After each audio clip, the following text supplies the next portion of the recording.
Hello. And welcome to the Comma Queens podcast. I'm Alex. And I'm Annie. And today we're super happy to have you here on Leap Year Day. Happy Leap Year Day. If you are new here to the Comma Queens podcast, today we are going to be discussing something a little bit different than usual. We're going to kind of take something to channel in the day of leap year and do our own little time travel, since this is a day that only exists every 4 years. So today, Alex and I are focused on a series that recently caught our attention, and we're going to discuss our new favorite, The Live. Or The Live. Or The Live. And this is a debate. Yeah. Because we're not exactly sure which one it is. But The Live is a wonderful action title that's available on Manta Comics. It is 176 episodes, and it is a completed series, a somewhat newly completed series. Yes. And it's also leaving on March 10th. So if you haven't read it yet, get started because it's long. Yeah, it's a long one. I will say, though, worth every single episode. Yes. And they are actually, like, really substantial episodes. They really are. So, whereas, like, some titles that we've read before have only been a few different comic panels per episode, this is actually, like, pretty hefty episodes that, like, have an actual plot line in the episode. Mm-hmm. So, definitely recommend getting started on it sooner rather than later. It did kind of come as a surprise to me that it's already leaving, because it ended on February 10th and now it's leaving March 10th. Yeah, that is interesting. And we have only read the first season so far, and there is a ton of plot in the first season. So the first season is 83 episodes, and there are 2 seasons, so then there's season 2 would be the remaining episodes. Yeah. It's a hefty one, but I do love it. So hopefully you all can dive right in. We'll do our own little time travel isekai moment, and we'll be talking about The Live. So The Live is a story about Yoon Jae Kim, who essentially is just like an everyday normal worker. He goes to work. He's about to celebrate what looks like an anniversary or a birthday for his wife. And when he gets home, you see him like prepping all this food. And then he's sitting down by himself at the kitchen table, writing into his diary. You learn very early on that Yoon Jae has lost his wife and his daughter, and they were murdered, and he is having a very hard time coping. Yeah, it's a very sad opening. And you find out, too, that they were murdered by a serial killer. Yeah. So they show in the news that there were like 7 more bodies found eventually, and it's someone who is basically going on a killing spree. Yeah, and unfortunately his wife and his daughter had fallen victim to the same fate, which, again, like, he's sitting there writing in his diary and he's just still breaking down. Now, eventually he is writing in this diary, and in like just a shocking moment, the diary basically glows and then it's empty. Like, it has like no writing in it whatsoever, except for one specific sentence, which is "you can see them again," which automatically he knows what this means to him, which is, I want to see my wife and daughter. And so he basically is just like, I need to do whatever I need to do to make that happen. Yeah. The start of any great mystery. Just a sentence in a diary. Absolutely. So Yoon Jae is then basically teleported to a different time and place. Well, he does know that he's going to be teleported. So he sees that in the journal before he goes. Yes. And it does basically start outlining things very early on and giving him like a heads up. Yeah. On what's going to be happening, on where he's going. So he is able to kind of mentally prepare himself a little bit. But you do learn he's not the only person who's been transported to this different world. But he is the only one who seems to know what's going on. Yes. So Yoon Jae Kim is then transported to essentially what looks like a broken down forest. Yeah. And they're basically told, welcome to stage 1 of your tutorial. You have to kill as many zombies as you can. Good luck. And this is where we find out that it is my favorite subgenre of fantasy video games. It is so specific.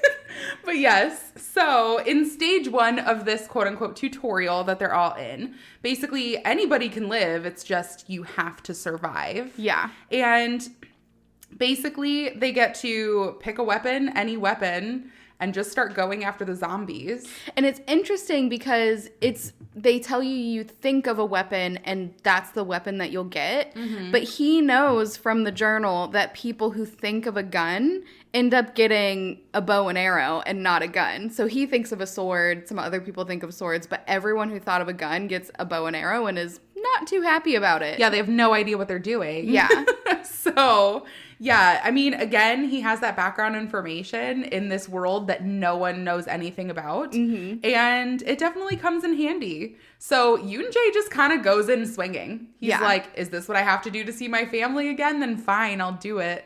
And he's just kind of going after all the zombies. Yeah, and he can start seeing that he's getting all these points and leveling up and just like very quickly catching on, where people who don't really know what's going on are still just trying to like figure out what's happening. Like they're kind of stuck in that, oh my gosh, is this real mode, where he's kind of moved past that because of the journal. To be fair, I would be stuck in shock. Oh my gosh, I know. I would be eaten by a zombie in negative seconds. Another one of my favorite subgenres of horror is zombies, which I know I've said before with my zombie class that I took, but I love this. And you see the different types of people here too, because you see Yoon-jae, who is like going after it hard. You see the girl, or you see a girl who's saying like, oh, we just need to survive. Like we don't need to make it, you know, like, I don't need to be on top. I'm just going to try and survive. Like, I'm not going to try and be the best. I just want to make it through. Mm-hmm. But that doesn't really work once you get to level 2. So everyone who makes it through stage 1, they get to stage 2 and they see that only the top 100 people will make it through this time. Mm-hmm. So the strategy of just trying to, like, do the bare minimum and squeak through doesn't hold very long. Yeah, it really doesn't. And you do see in that stage 1, there is a character named Yura who very quickly just kind of tries to like grab onto Yoon-jae's coattails. Like, yeah, and that happens in stage 2 because he says like, oh, I saw that you weren't trying like in stage 1, so why would I want you to help me now? Like you're just why trying would you drag me down? Yeah, you're just trying to like ride my coattails into the next level. So very quickly he shuts that down. Yeah. Now in stage 2, they are essentially just openly able to go and defeat monsters or whatever else. But there is a specification in this stage of the tutorial that starts to make it more fucked up. Mm-hmm. And that is that you can earn stat points, obviously, by killing monsters and like exploring, etc. However, if you kill your fellow player, you can also get half of their stats. Mm-hmm. So I think that in this stage, it's really starting to show the true colors of all of the different players here. Yeah. Because Yoon-jae, again, is just focused on like personal development. He kind of distances himself from everyone else. And that is not how everybody else has approached this. Yeah. So he instantly goes to the cave. Or he finds a cave that he saw in the journal. And he's like, okay, I know I need to go here. And he starts fighting off giant bugs, which that is a nightmare. That is a nightmare. To be fair, I don't think that moss ants exist. I don't think so either. But if they did, wouldn't that be terrifying? It's kind of like, what's that? Honey, I Shrunk the Kids. Do you remember that? With that, yes. Where they have the ant that's like the giant ant. Yes, terrifying. I loved that movie. That was a good movie, but the ant was terrifying. But the ant was terrifying. Yeah. So they're kind of like that, but then they have moss on their backs too. Yeah, I know. So, yeah, I mean, he's defeating these things called flesh-eating crawlers and these moss ants. And then while he's on his own, he also runs into their queen ant. Yeah. Which turns out to be a boss fight. Yeah. So he racks up the points with this. He very quickly becomes the #1 player. And you can see other people's stats too. And this is where we meet the other type of player who wants to kill people to get their points instead. And we see someone who looks like Hulk Hogan. Hulk Hogan looking ass. Yeah. His name is Do-hyung. Not Hulk Hogan. Unfortunately, it's not Hulk Hogan. But you do see Do-hyung, and interestingly enough, he's got some arm candy. And it just happens to be the girl who was trying to cling to Yoonjae. Yeah, so we see that Yura goes to Hulk Hogan and says, I know where you can find Yoonjae. I saw him go into this cave. So if you help me, I will help you and show you where he is so that you can kill him. Yeah, their relationship is kind of weird. It's essentially like you see Do-hyung basically like getting people for Yura to kill. Yeah, so that she can grow her stats too. But they have a very weird relationship. Yeah, when they show them in the future too, like in future tutorials when we see them again, they just like leave a bad taste in your mouth. Yeah, yeah, it's disgusting. But so as Yoonjae Kim, Yeah. why am I having such a hard time? Okay. So, as we see Yoonjae in the cave, he's defeated the moss ants. He's defeated their queen. He's gained even like additional skills, which are pretty rare. He's also discovered like a bunch of different items. He found himself like a minor elixir. But he gains this skill called Fortified Skin. So it blocks, a certain amount of incoming hits, which he automatically knows is going to be helpful. Yeah. Because if he's fighting any monsters that are above his level, it at least gives him some sort of a buffer to like continue fighting and gaining those points. But he does run into Do-hyung and Yura along with another group of people who the book had said wouldn't be there for a few more days in the cave. So we're starting to see that when Yoonjae isn't actually following things exactly how the book is saying, the future changes. Yeah. So it's more of like a general guide, and it kind of deviates the further they go along. Yes. And it starts getting pretty interesting pretty quick. Yeah. So the next stage we have, so after we get through stage 2, the top 100 players have survived. They go to a room where they are given 3 doors that they get to choose from. So there's the red door, which 10 people can go in. And there are 10 people to choosing. So everyone can go in that red door. Or 5 people can go in the blue door. So the red door is the difficult level. Blue door is a medium level. Or 1 person can go in the white level, which is basically just skipping this next tutorial and going straight through. Yeah. So, and you get to choose based on your rank in the game. So Yoonjae goes first. He says that he picked blue the first time in the journal. He picked the blue door. And he leveled up because he spent 3 days in this tutorial, basically. But he knew that the people who went into the red door spent 10 days in this tutorial, and they came out really strong. Yeah. So he goes in and he says, all right, I'm picking the red door. I'm going to pick the most difficult one. And then people start thinking, oh, like maybe we should all pick this red door so that we can go in together. But right away, the second guy ruins this, and he picks the white door because he's like, I don't want to have to do this. I just want to go straight through to the next round. Why wouldn't I take the easy way out? Yeah. I mean, I kind of don't blame him. Yeah. So then the next 5 people end up picking the blue door. And then we have 3 additional people after Yoonjae who have to go to the red door now because that's all that's left. And one of them ends up not going in at all. And we see when everyone is entering their doors that he just kind of hangs out behind. He's like, no, I don't want to go into this red door. And then gets like burned alive in a fire. Yeah. Basically, if you didn't enter through the door within a specific amount of time, that entire room caught flame. Yeah. So, yeah. So good luck. Yeah. Maybe you should have gone through the door.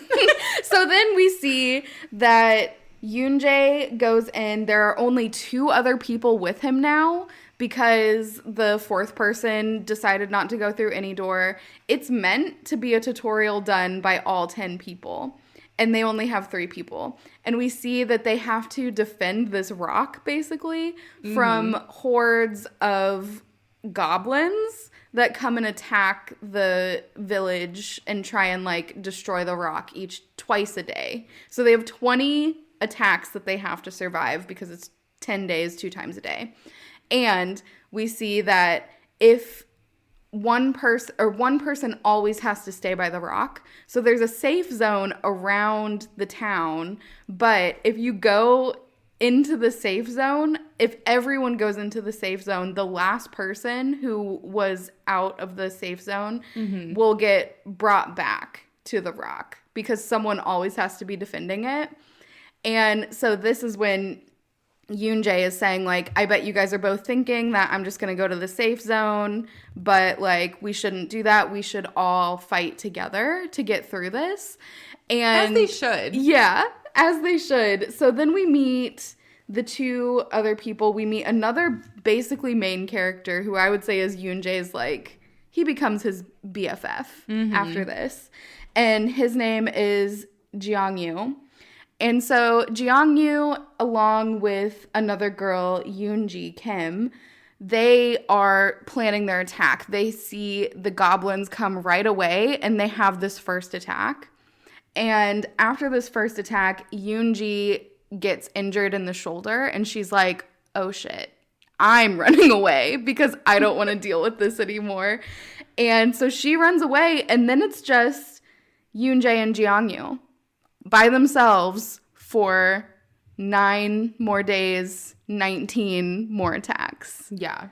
And I will say, they make it through. Like, they end up having a lot of moments together that are really fun. And you see them growing closer in somewhat of an environment you wouldn't expect to be able to bond with somebody. I mean, Yoon-jae does very early on point out that Jeong-yu has human blood on him and makes, like, a very quick judgment.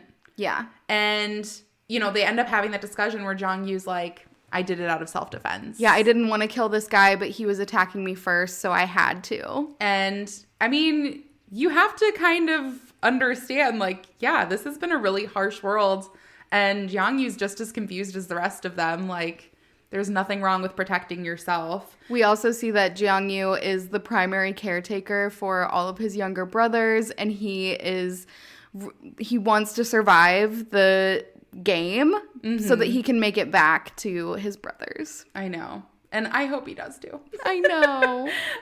But so they do end up making it. They make it to their final day. And as they're kind of waiting for this last monster attack, the rock that they're trying to protect starts cracking itself open, which is never a good sign. No. Not really. So, essentially, once that opens up, it does reveal a demon lich boss and all of his skeleton soldiers. Yeah. You know, no big deal. And again, it's just the 2 of them now because Yoon-ji has made herself scarce. Like, you can see her in the background watching everything happen from the safe zone, like, biting her fingernails till they bleed. Ooh, I nervous hated that that they're going panel. to die. That panel was the worst. Yeah, it was pretty horrific. But Yoon-jae and Jeong-yu, like they have with all of the rest of the battles, just kind of take the initiative. And Yoon-jae says, I'll take on the boss if you can fend off all of those soldiers, etc. And Yoon-jae discovers that there's like a gem in this demon lich's head. And once he shatters that, all of the monsters are defeated and they end up passing that tutorial. Yeah. So as they celebrate, Yoon-ji decides to stab through Jeong-yu. Yeah. This was a heartbreaking moment when Jeong-yu gets stabbed. I was thinking, oh my gosh, they just bonded us to this character and then murdered him. I know. Like any really terrible good action movie and film book. But yeah, the words that went through my head were the exact same ones that Yoon-jae said out loud. Yes. You bitch. You bitch.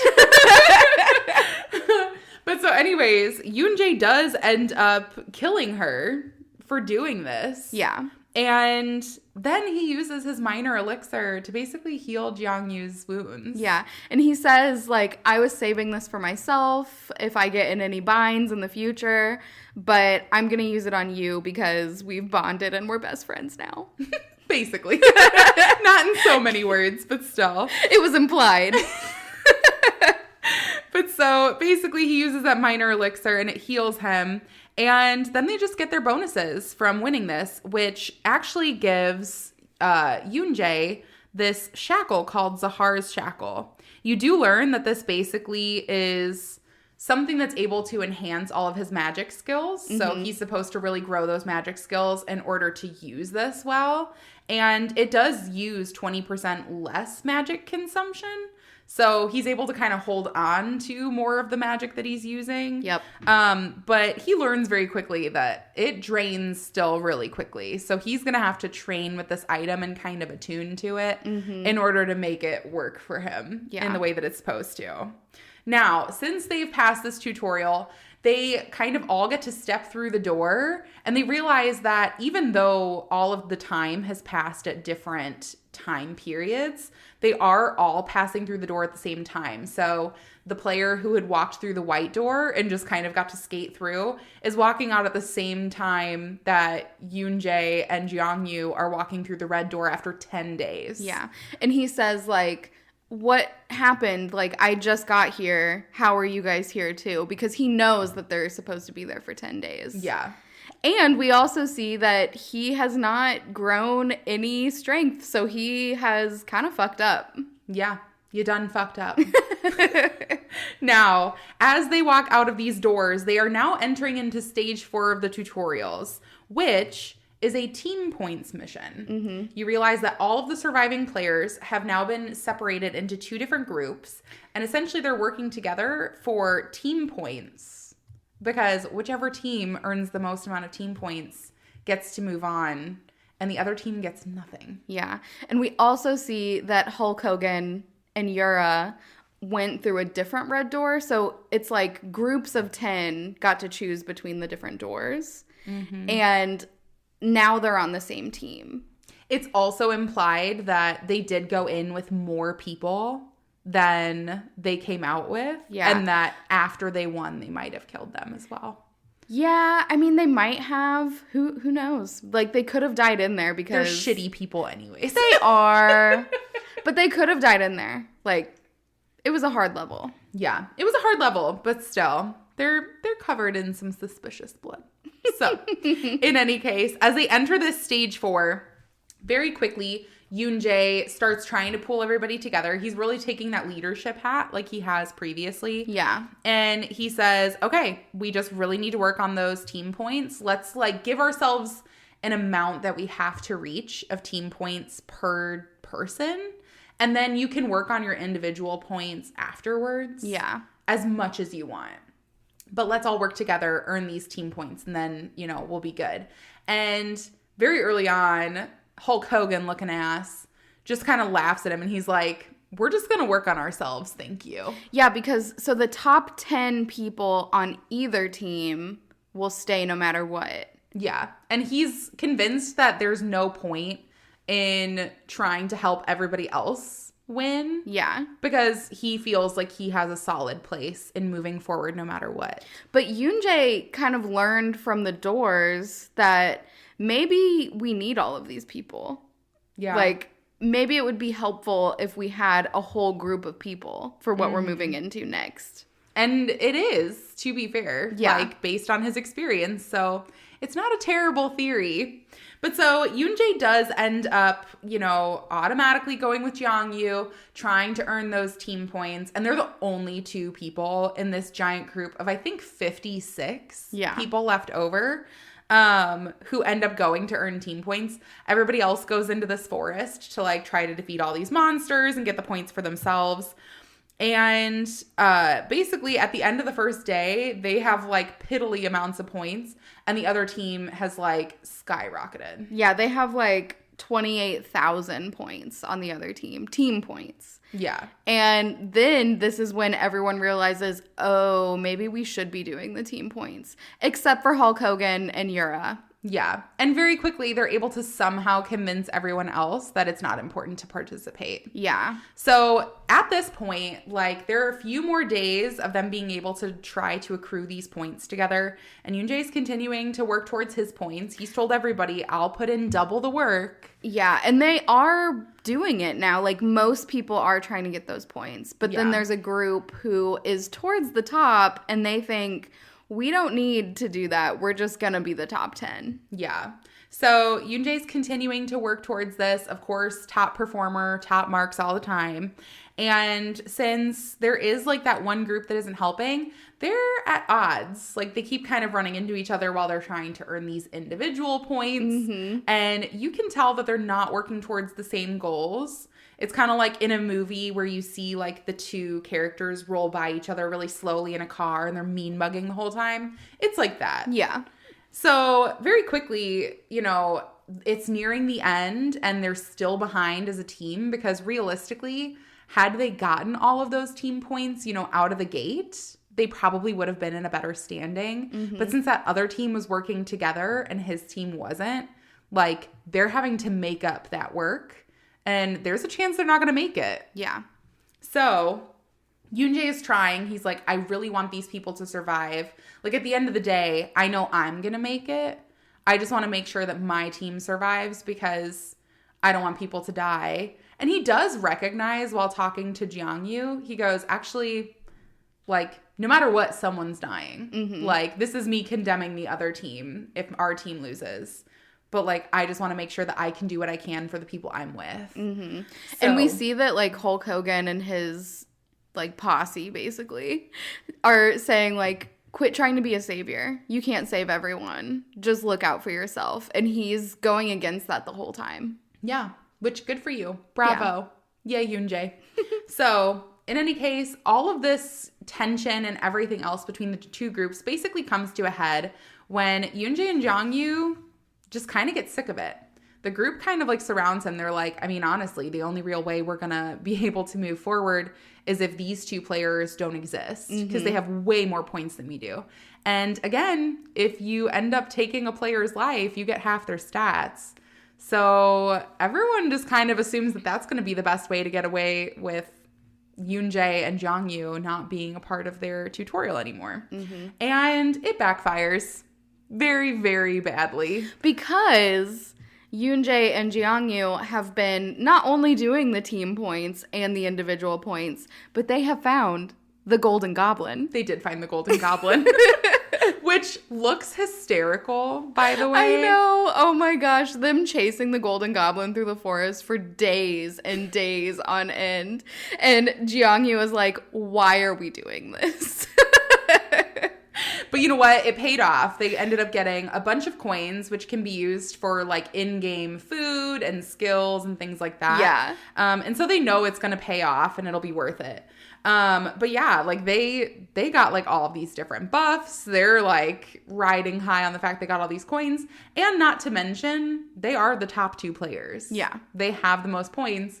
So to get rid of like 10 other people is really not that bad, actually. You do get the very cathartic moment where Do-hyung, aka Gross Hulk Hogan, ends up meeting his demise at the hands of Yoonjae. And you know that had to feel kind of good. It did. It definitely did. He doesn't want to kill people, but like if he has to kill someone. If he has to kill anybody. It's gonna be Hulk Hogan. It's gonna... No Hulk Hogans were hurt in the filming of this episode, just so we're all clear. Yes. But yes, basically they are able to move forward. And on their last day, the tally comes through and his group ended up pulling through and getting 2,000. Only 2,000 more points than the other team. Yeah. But that means they do get to move forward. So after all of this, they do end up basically getting to like use their coins and all of their different skills. And as Yoonjae is kind of looking through all of the different skill stuff, he's like, I want to see stuff that boosts my stats. And he ends up finding something called Zahar's Magic Source. And the name sounds familiar already. Yeah. He goes, I know that this is the name from my shackle. So maybe like they'll pair well together or something of the sort. And it really is. that way. He ends up choosing this and realizing that he's about to head to the S rank tutorial. But as he does, this like huge doorway opens in front of him. And basically he ends up going and says, okay, I guess this is the tutorial I have to go to. And I don't know what lies behind the doors, but he's now by himself. Mm-hmm. So I think this kind of just like amps up the anxieties a little bit. Yeah. But he ends up just kind of going to this castle that's being attacked by a bunch of different monsters, etc. And they don't really know what's going on. Like they're just trying to defend their walls at this point. And Yoonjae very quickly takes a more proactive approach of saying like, obviously they're coming from somewhere. Like when it's not dark and the monsters aren't attacking, we should be trying to hit this head on and like nip it in the bud before they attack the castle, instead of like just trying to, you know, after the fact, defend yourself against them. And very quickly you learn that these monsters are basically being summoned. So Yoonjae kind of takes himself and a group of all these different soldiers, and he just kind of starts looking through and seeing like, I don't know what's possibly going on, but like we just found all these people with their hoods up doing like a magic circle. And I would imagine that, you know, Probably some attacking demonic them. stuff. Yeah, you know, demonic energy. Yeah. And so basically he uses his shackle to kind of channel that magic, and he ends up breaking their shield. And in that moment, they're actually able to summon a giant boss. And you find out the boss isn't even in his full form. Mm-hmm. So how freaking terrifying is that? Like they basically summoned a demon king, not the demon king, but a like demon king, just based on how he looks. And essentially everyone's like, I can't possibly fight this thing. And Yoonjae just goes, okay, I guess I'll have to attack you because nobody else is taking you on. And you find out that the monster has not only been summoned, but this isn't even him in his full form. Yeah. He is in an imperfect form because the magic or demonic circle that was being used to channel him ended up breaking before the chant was through. So basically his only option is he's like, I'm going to have to fight this giant demon. Now, the demon basically is able to transport himself wherever he wants to go. So it is not a very easy fight. But he does end up like chopping off his arm, etc. And he notices very quickly that Yoonjae has the Zahar shackle on. Mm-hmm. And he takes note of it. He's like, do you know what this means? Where did you get this? And, you know, Yoonjae finds it obviously very weird that this demon he's never met recognizes it. Yeah. But basically, you know, he ends up going to defeat this monster, and he just kind of says, I'll be back. I'll be back in my full form. And you have no idea what you're getting yourself into. Like, this is so much deeper than you even realize. Mm-hmm. And you should probably recognize that, like, it's only going to get harder from here. Like, this is just the beginning. And it is. It's still a tutorial. Yeah. So in this moment, he ends up going and defeating this monster. And once he's defeated the tutorial itself, he ends up being transported to what I can only describe as somewhat of like an angelic or ethereal place. Yeah, that's what I was thinking too. And they don't really give you much information. You're just as confused as Yoonjae. But basically, he's standing up against this godlike figure who's giant. Yeah. It reminds me of like Greek Colosseum with the statues in the background and just like Greek gods is what I would say this looks like. Yeah, absolutely. And so basically he just says, he's like, well, you know, the god is basically asking him, how did you even find this place? Yeah. And where did you get the shackle? And he's getting a lot of these like recurring questions. I wonder too, like, is everyone's experience unique here, or does everyone go through this experience? Yeah. And I mean, this is the information that no one knows. Yeah. So Yoonjae is just as confused. And then magically, as this god is asking him all these questions, he kind of looks upwards and says, yes, I understand, my lord. And he ends up telling Yoonjae that Lord Zahar has developed a liking for Yoonjae. Mm-hmm. Now, this is confusing, and obviously the name is extremely familiar to him. But basically they say, like, we can't guarantee your safety or anything else, but can you handle the weight of more power? Is essentially what he's tasked with. And he ends up nodding and saying, yes, give me whatever you need. And so they basically end up putting him through an excruciating process of giving him what they describe as like this god's heart. Yeah. And so it's like this transformation of him becoming part of this Zahar character, who's still an unknown entity at the time. And he is screaming on the ground. Like, it is an excruciating process. And after he comes out of it, like, he basically is just like, yeah, I can feel that I'm significantly more powerful. But he's able to calm himself down with his reason to live on, which continues to be his wife and his daughter. Yeah. And he's like, I know that at the end of this, I can see them again. And it continues to push him through.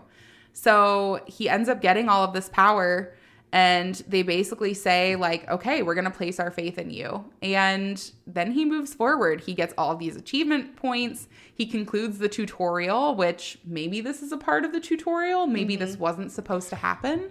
It is interesting, too, like, thinking about this and then thinking about the future, too. We see, like, towards the end of season 1, we know that there are humans, there are angels, and there are demons in this world, in this game. Mm-hmm. And each group basically has a key. And the humans, the key is like a person, basically. Mm-hmm. And the human's key has died.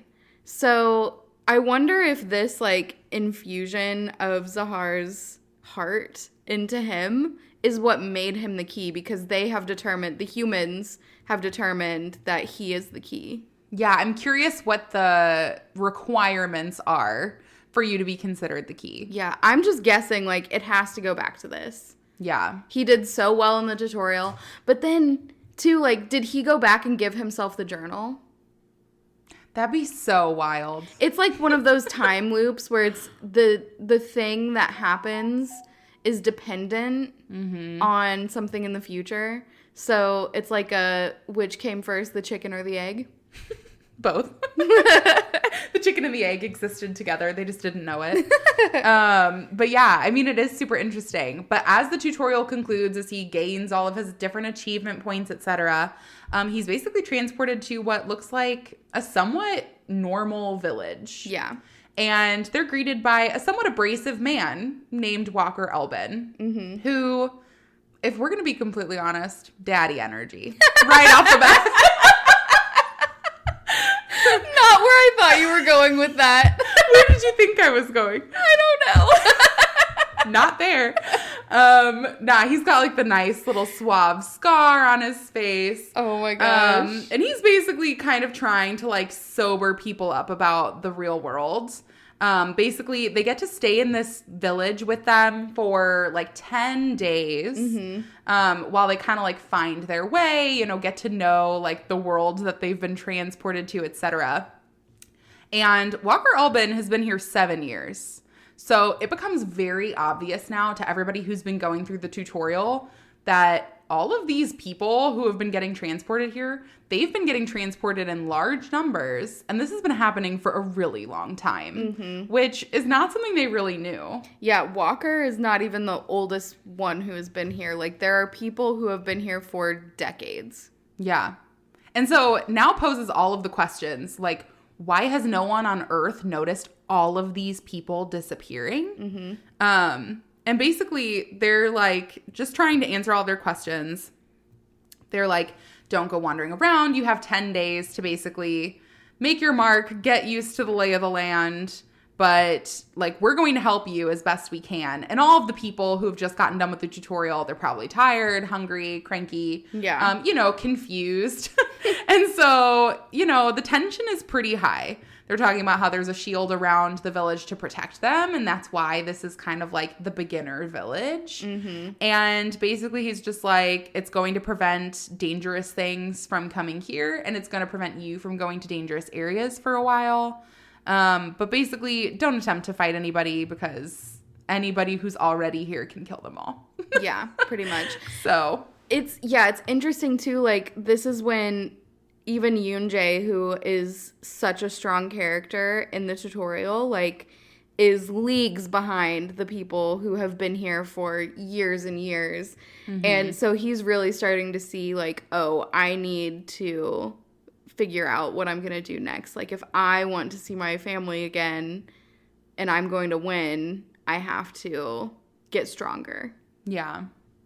I mean, it is very interesting. So they do get to stay in this village. It's called Milan or Milan. And essentially, who's going to room up together other than Yoon-jae and Jeongyu? Our besties. Our little besties. But they're just kind of like taking the time to decompress. Yoon-jae is taking his time to kind of read through all of the, information that is in his diary or his notebook. We also see that, like, he can't just read the entire thing. It only goes until the page that he's, like, ready for, and then he can't move forward. So he's just constantly checking to see, can I open a new page? Yeah. And very quickly, one of the first things that he reads when he's able to turn the page is that someone he knows is here, and he's not very happy about it. So the diary has started, mentioning angels and demons, etc. But this person that they've flagged is definitely somebody he does not want to meet up with. And in that moment, he ends up getting a knock at the door. It's like nighttime already. And he's convinced, he's like, I don't know who's at this door. He grabs his weapon. And basically the person says, oh, my name's Dean. I'm from the Bram clan. And I just wanted you to join our clan. Yeah. And so you learn very early on now that basically the way that all these villages work and this life now that they've been transported to is you have all these different like protector clans that you can essentially join. And they all have their different specializations. So like the skyscrapers are kind of like the protectors and, they're kind of like the knight in shining armor. What does the murderer clan do? I don't know. It's kind of an interesting... There is a clan called the Murderer Clan. And so basically, they're learning very early on that like because they have so many points and everything like that, they are going to be sought after. But it's still kind of weird to have somebody knock on your door in the middle of the night. Yeah. He says too, though, like the reason that I'm coming to you is because you are the top of the tutorial. Like, I know that your stats were the best, so we're coming to you. Yeah. And so basically he's like, oh, you should come with us. Our clan leader is outside. And basically Yoon-jae's just like, yeah, I'm not convinced. Why'd you come at night? Yeah, this he's is like, weird. No, I don't think so. And he's just like, yeah, I'll contact your clan whenever I'm ready. And they basically are just like, no, you have to come with us now. I'm not asking, actually. And it turns out into like basically an all-out brawl. Yoon-jae's just like, I'm not having this. Sorry. I know you said I'm under the protection of the skyscraper clan, but no, I'm sorry. I'm just going to have to kill him. We also see that Dean can use shadow magic. So he is hidden basically from Yoon-jae and Jeongyu. Or he thinks he is because Yoon-jae can still see him when he's hidden. And this isn't the only time, like, during this game that we see that he can see things that other people can't. Yeah. Which could go back to Zahar's heart. Could. I don't know. Might. Maybe it's just a skill he had in the previous life. Who knows? He can see people. But basically, like, the town kind of starts going abuzz. Everyone's like, oh my God, did you hear someone got murdered? And they were like, no, a newcomer killed somebody. And of course, like, they're in this protective barrier, so no one really expected this to happen. But Walker Elbin basically kind of tracks them down. He's like, why did you do this? His name is Dean Alador, and he actually has been a player for 2 years and was wanted because he's been trying to kill newcomers. Yeah. So assuming this kind of goes along with the trend of wanting to steal everybody's stats. And basically they get to meet each other. And basically he just says, by the way, you actually get a reward for killing him. Because there was basically a bounty on his head. So here you go. You can have the bounty. But very quickly they're like, you are both very strong and you should probably join our clan. Yeah. Again, like, we're assuming this is going to happen a lot. Yoon-jae is definitely the top performer of all of the different people. And so why wouldn't they want him as a part of the clan? And Yoon-jae declines. He's like, no, thanks. I'm okay. Which I think kind of hurts their feelings a little bit. Yeah, but I mean, they still end up being friendly with him. It's not like the same situation as the other guy who was like, come with me to my clan, and then tries to kill them. They're just like, okay, yeah, you can leave, I guess. Yeah. I mean, they're like, okay, we're always here. Like, tell them my name if you ever want to come seek us out and join our clan. But basically Jiangyu follows suit too. He declines. Yeah. And, Jiangyu is definitely a little confused because it's not his original idea. He's just kind of like a little golden retriever following his Yoon-jae around wherever he wants to go.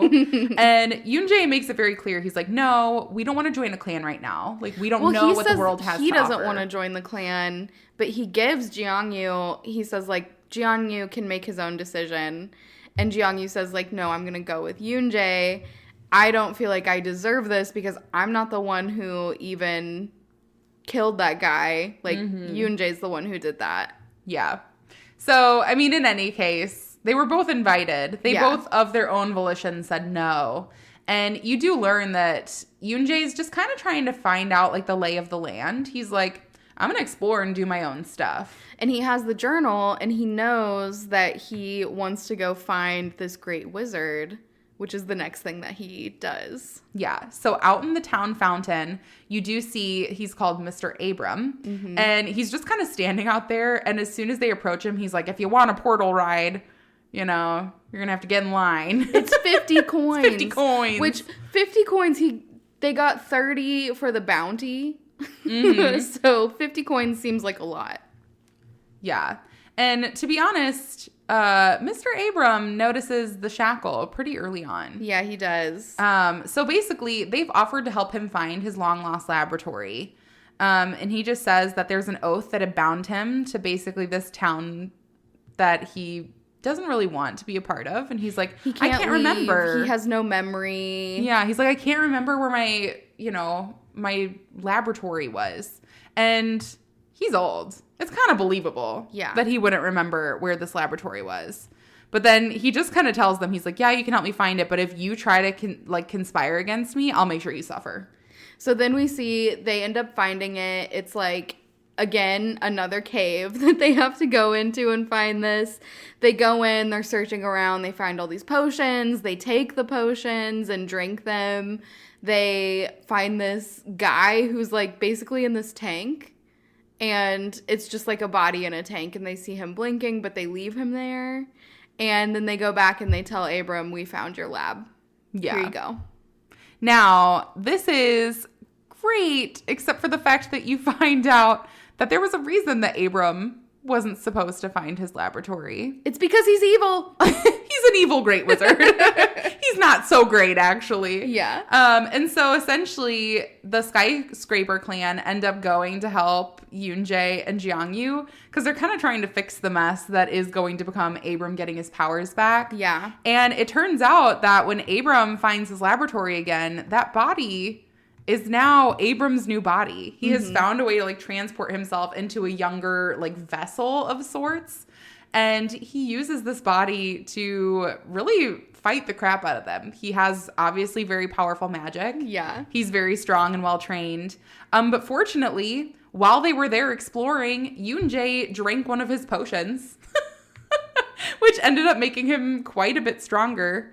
And honestly was a little bit of a gamble. Yeah. If I'm thinking on it, because that Yeah, he didn't know what it was, really. Like, they took 2 each of the potions, which made it so that Abram's, like, transformation wasn't complete. He's not as strong as he wanted to be.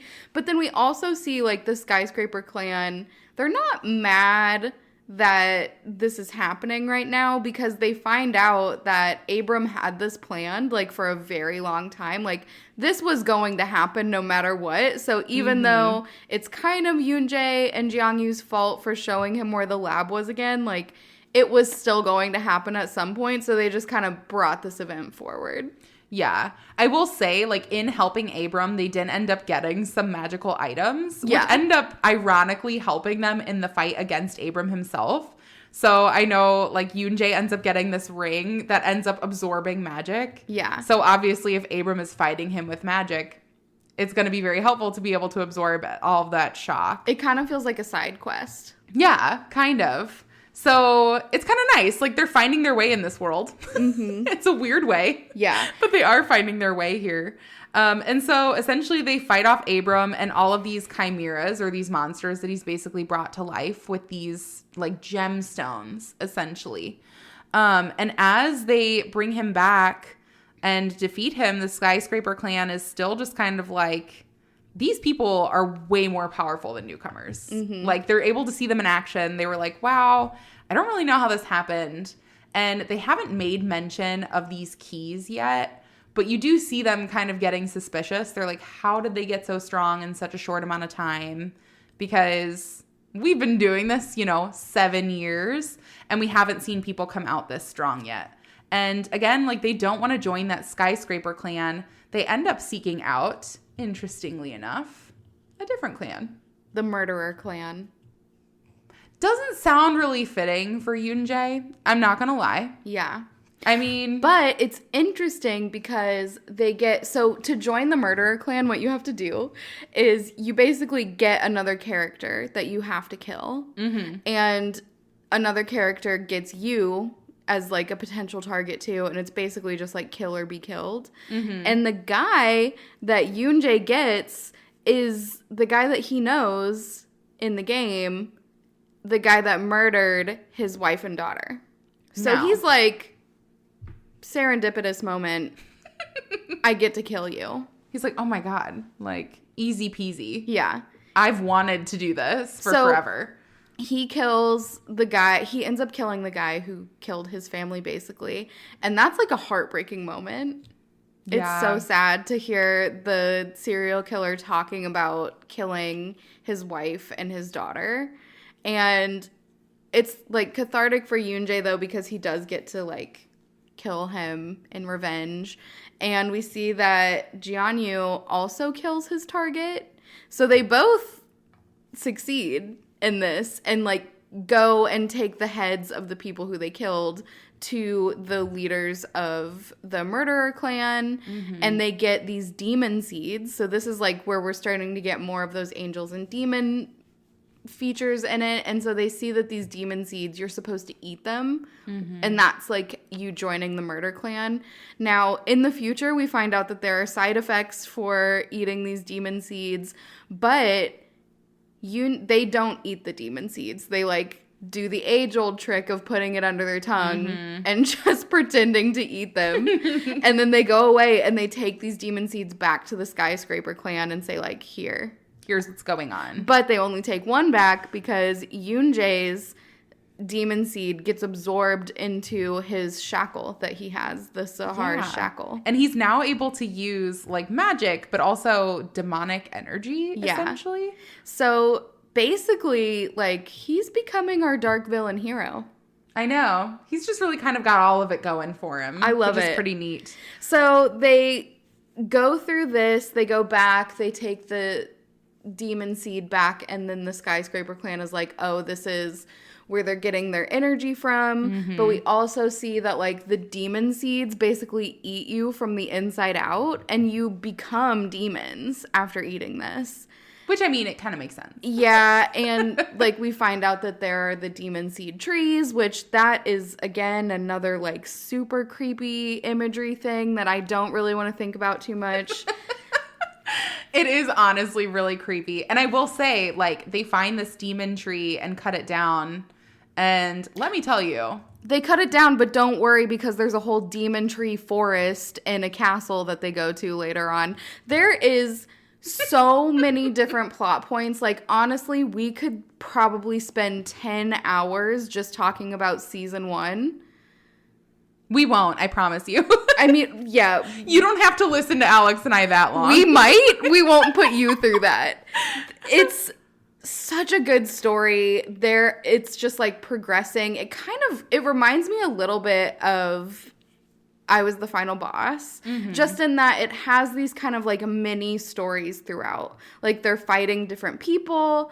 We see different battles with the murder clan. We see that they meet the clan leaders. We meet the people who originally came here like decades ago. We see the background of how they got started. This is when we find out about the keys and that the original key for the humans died, and all the clan leaders at that time went all their separate ways because they realized like this is the end for us. There's no way to leave if we don't have the key. And so, yeah, I don't know. I mean, it's just such a good story. Yeah, I will say, I mean, there are so many different plot points. And, you know, as we kind of near like the end of season 1, you know, you really do see the skyscraper clan leader who is hysterical. He's just a complete and total drunk that like fumbles all over himself. Yeah, he really is. But essentially, like, he's kind of reaching out to the other clan leaders. He's like, we have hope. Yeah. Like, our key is back. I can tell that it's him. Like, he's different. And, you know, they really basically put in the time and energy for him to train with Walker Elben and with Jin Seok, who is, like, one of the original members as well, who's known as, like, the best fighter. Yeah, and he's the only original member who doesn't have a clan. Yeah, which, you know, feels a little bit like Yoonjae. So I do love that, like, he really just continues to channel himself. Yoonjae also, as the story progresses, you do see him as, like, this imperfect main character, which I love. Yeah. Because it's not just he's stronger than everybody else and he does everything right. Like, very much so as he's training himself to become even stronger, they're like, your stats are all over the place. You should have been focusing on your health. You should have been focusing on all these different areas instead of just focusing on your magic. And so he really does have work to do. Like, you can see his failings where he kind of uses the skills he got as a crutch. And Jin Seok is trying to get him out of this because he's like, you're never going to succeed if you don't know how to use the skills that you have by yourself. Yeah. Like, just use your physical strength. It doesn't matter. It doesn't matter how much magic you have if you get hit and your health can't take it. Exactly. And so basically, like, since Yoonjae has proven himself, and since Jeongyu has proven himself, they basically venture into the Middlelands. It's known as dragon territory as well as, like, some demon territory. And just some weird happenings have been going on. Like, an entire group of, you know, heroes essentially has gone missing. And you realize that it was at the hands of some demons, like some higher up demon soldiers. You know what, too? So the two demons that we meet in the kind of final story arc of season 1 have the two colored eyes that reminded me of Fetishu from Bloody Sweet. Which, I mean, Fetishu is obviously much better than them because they're evil in this story. But I did see that and I was like, oh, Fetishu. Spoiler alert for Bloody Sweet. Fetishu is not an evil character. No, he's great. We love him. We do love him. But yes, we do get to see a lot of different demon characters. And again, like, these are not easy fights. Yeah. Like, you can see that there are gaps in, you know, the training that Yoonjae's been doing, etc. And basically, they learn very early on as they basically start a war against the murderer clan and the demons that someone among them is basically leaking this information. Yeah. So they find out that it's one of the leaders of another clan, not the murderer clan, because that leader is definitely a demon at this point. And essentially, like, they realize now they have more enemies than they even knew or realized. But while Yoonjae and Jeongyu are training with Jin Seok, Emily, the murderer clan leader, ends up showing up. And you learn that Emily and Jin Seok kind of have a history together. Yeah. It's a really sad history. Like, they were romantically linked together, and they just had a lot of love and respect for one another. And then Emily just kind of seemed to lose herself. And it kind of seems that way with a lot of the people who have been in this world. Like, they all wanted an out. They all wanted to just go home. Well, originally they had the hope when they thought that they had a chance with their key. And then once they lose that, everyone basically just gives up. Yeah. And so you kind of see that happened with Emily. She's like, what do I have to lose by joining these demons? I get all of this power. Yeah. And to be honest, like, it's not like I'm going anywhere else. And so now she's trying to stop everyone else from going home because she's like, I have no chance. I can't go back now because I'm a demon. Mm-hmm. So, yeah, I mean, that's where we are right now. I can't wait to see what happens in season 2. This is just like such a great combination with video game, Angels and Demons. It's just bringing in everything I love.